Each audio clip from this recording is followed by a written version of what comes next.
Roy Williams saw this genius before anybody else. The North Carolina head coach joining us.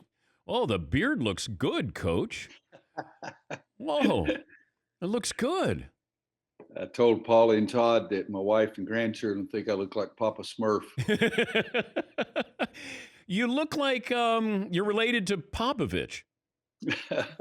Several people have told me that Pop's a great friend, so I would like it when anybody compares me to Pop.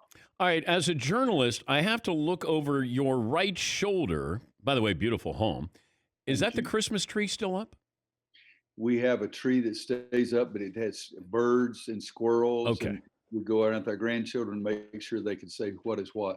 All right. Well, just as a journalist, I wanted to make sure that if the Christmas tree was up and the Christmas spirit year round at the Williams compound, then I'm all for that. But Okay.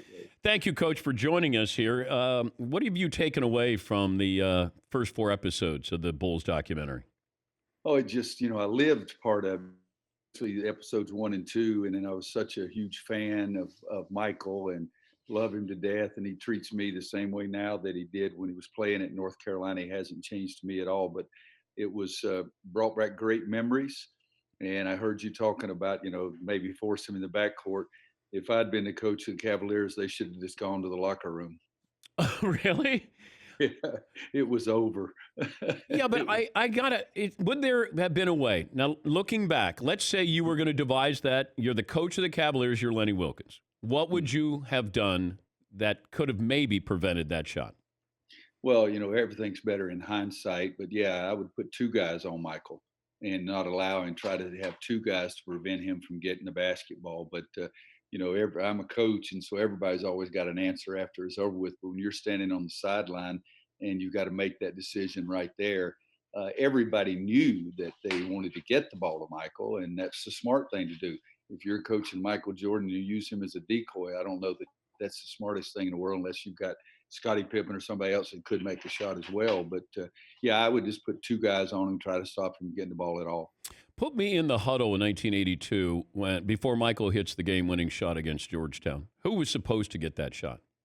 Well, it was the most amazing change of my feelings I've ever had in my life. I thought the entire year we were going to win the national championship. I thought we were the best team. I never had any doubts, and all of a sudden, with 30, I think it's 31 seconds to go, coach called the timeout. We had the ball out of bounds on the sideline. And the look on our guys' faces as they came to the bench just shocked me. I said, oh my God, we could actually lose this game. And that had never been a thought of mine, never. And so players sit down, and we as the coaches kneel down in front of them. And Coach Smith was the most magical I've ever known anybody in my life. He said, guys, we're in great shape. This is exactly where we want to be. We're going to determine who wins this game. And I'll admit that I sort of faked a cough so I could look to the scoreboard to make sure, because Georgetown was one up. And I didn't want Coach Smith to think I was scoring. But and then he kept going. He said, guys, we'll run lineup to get it in. I don't think they'll be pressing. I think they'll be in the zone. And if they are, I said, let's run two. And James, you'll go over for the lob. And Sam's going to set the screen, or Matt's going to set the screen. But if we don't get the lob, which I don't think we will, we'll go weak side. And if we get the shot, we'll take the shot. We'll have the board covered. Sam, you get middle position inside, and James, you'll have weak side board position. So get the rebound. And if they happen to get the rebound, we'll foul them. And there's no way in the world they're going to make a foul shot in this situation. So we'll get another chance. Hmm. And all of a sudden, everybody just, their whole expression, the look on everybody's face, including mine, changed dramatically. And as they're going out, I'm standing 2 feet away from Coach Smith, and he patted Michael on the backside and said, "If you get the shot, knock it in, Michael." And that was it. So originally, yes, we wanted to throw a lob to James Worthy. I mean, he had dominated the game. But we did go over the weak side, and Michael had the shot. And if you look at the tape, we had great rebound position. And all of a sudden, then somebody told Freddie Brown to throw the ball to James. And so Oh, it I worked out. know. But that That was was the most a confidence I've ever heard in my life, and the change of everybody's expression. Excuse me, Dan. but that skip pass that you had, right? That wasn't normal back then, right? Like it is now, but cross court against a team like Georgetown, that it surprised me a No, little bit though. No, it was part of the play. I still run the same play now. I mean, we try to throw the lob, and if we don't have it, we throw it on the backside because if you have somebody like James Worthy going across, that's going to take the low forward position. That's going to take him because he's worried about James. I don't have James or Michael now, but we still run the same play. A little different players running it. When did Michael become the best player on the team? James said 2 weeks in the episode. I'm not buying that, but Because people don't Worthy, I realize. thought, was better. Well, Maybe. James was National Player of the Year. Yeah. And the number one pick in the draft. And Michael deferred to them a great deal as a freshman. Now, as a sophomore, Sam Perkins was still there, and there was no longer deferring at that time. But Michael got better and better and better. We grade it used to be film, now it's tape after every game.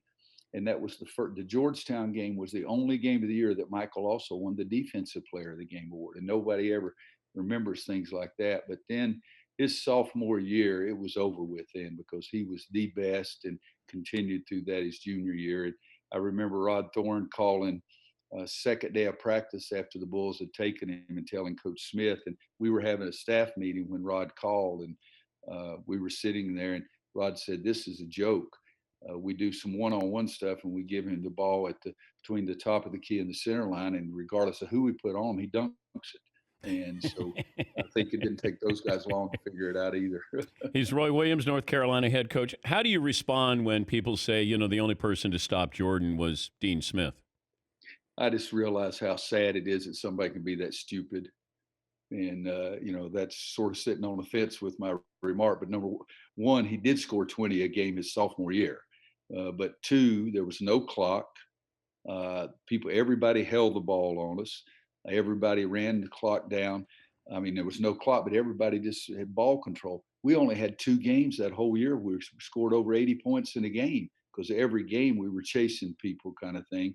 But Michael Jordan counters it best by saying, "Hey, Coach Dean Smith gave me all the fundamentals that allowed me to do everything later on." And I think that's Michael's greatness. It's just a great thing in the episode the other night. He said, "I didn't particularly care for Phil Jackson coming in. Doug Collins wanted to give me the ball, and Phil wanted to take it out of my hands." Yeah. But you saw where at the timeout, Phil says, "Pax is the guy that's open," because Michael Jordan only cared about one thing, winning. That's all that made a difference to him. You also look at 2 of the greatest players of all time. Larry Bird was homesick at Indiana. Michael got to North Carolina, and he was homesick. Did he almost leave? No, not at all. He loved it. Now everybody misses your mama's home cooking.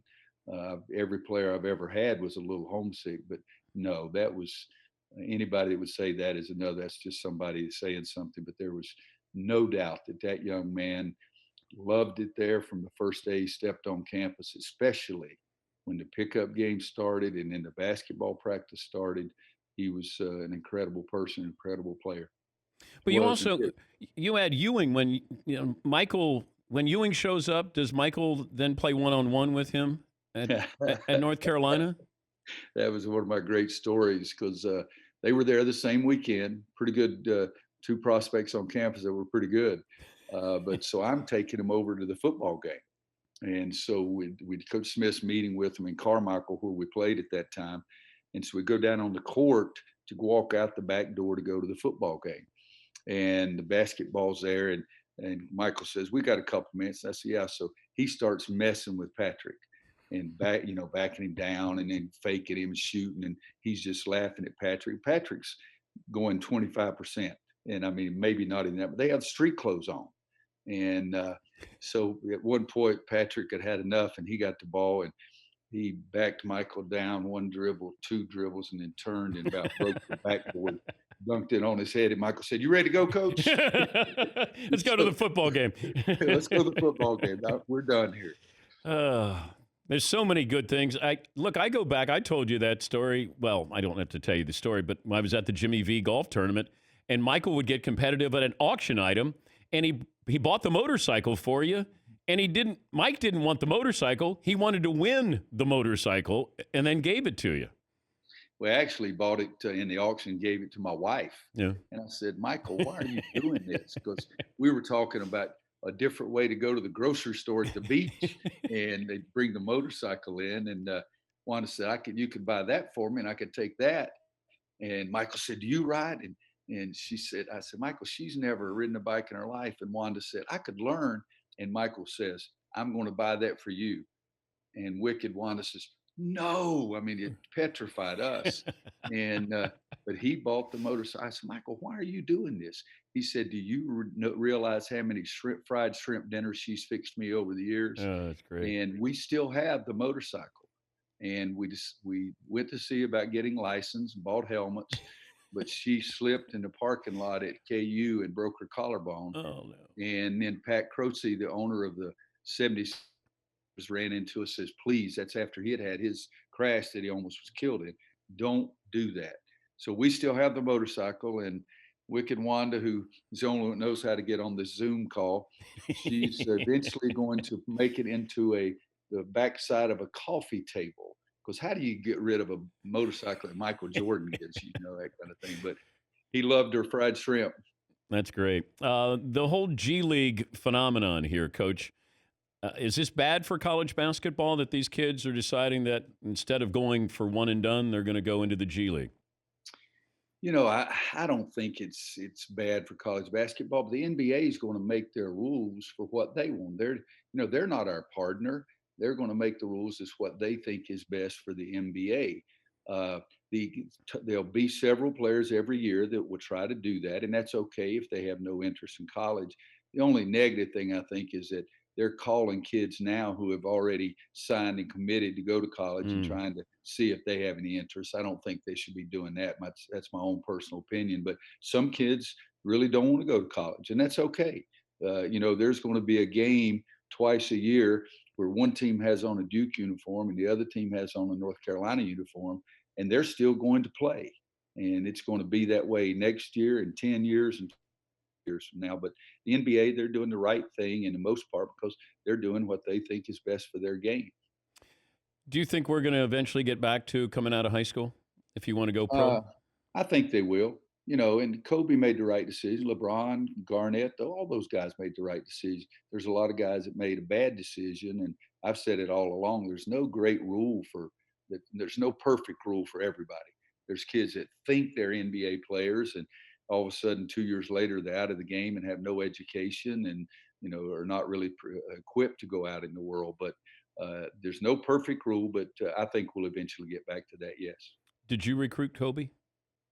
Made one phone call to his father and had the conversation. And I was at Kansas at that time, and I felt like when I got off the phone call, I'm glad I had a chance to talk to his dad. But that young man is going to the NBA.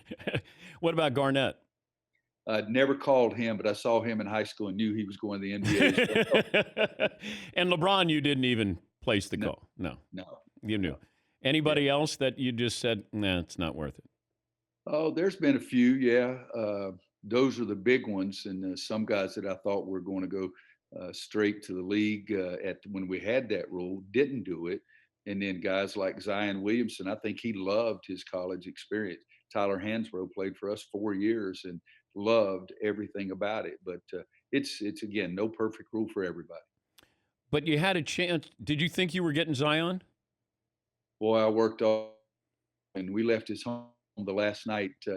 I'll have to admit that Hubert Davis, my assistant, and myself, we really thought this could really work out. It was hard for me to get in the car because when I left the porch, I was walking on air, but I couldn't get to the level to get in the car. And then all of a sudden, you find out he's going to Duke.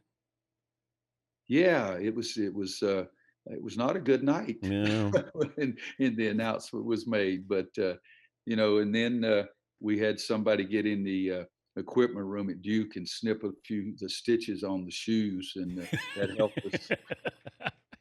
I just saw something that Luke Combs, who's a country singer, said that he had a bet, and he's from North Carolina. Said he had a bet with his guitar guy in his band. He took Duke, and Luke Combs took North Carolina, and he on the air. He said, "I appreciate everyone who snipped those stitches in the shoe a little bit." Yeah, we don't want to start that rumor, attach it to you, Coach. You and Coach K get along. Are you competitive with him? Yes, on the basketball court, there's no question in recruiting, but we believe in almost all the things the same. And, we were served on the board of directors of NABC for a long time together. We both value the right things, or at least they seem to be right to us, that kind of thing. Uh, but, he doesn't play golf, so that's the other place that I compete as Ooh, much as I can. yeah. I wonder how he'd be as a golfer. I have no idea. I don't think I've ever seen him play. I think he'd be too intense, though, Coach. Well, I don't know. He's played tennis, and at one time, I think he really enjoyed tennis. But Mike has done just a great job. And when Zion went there, I wished him good luck. But yeah, the story about the stitches did come from Luke Combs, Yeah, the country not singer. from Don't you. blame me for that one. Luke Combs, the country singer, who's done a great job. I love his music. My best to your wife, and thank you again for sharing the stories that I'm sure you're probably quite tired of telling the same stories over and over, but you do it with such great enthusiasm, and keep the beard. Looks great.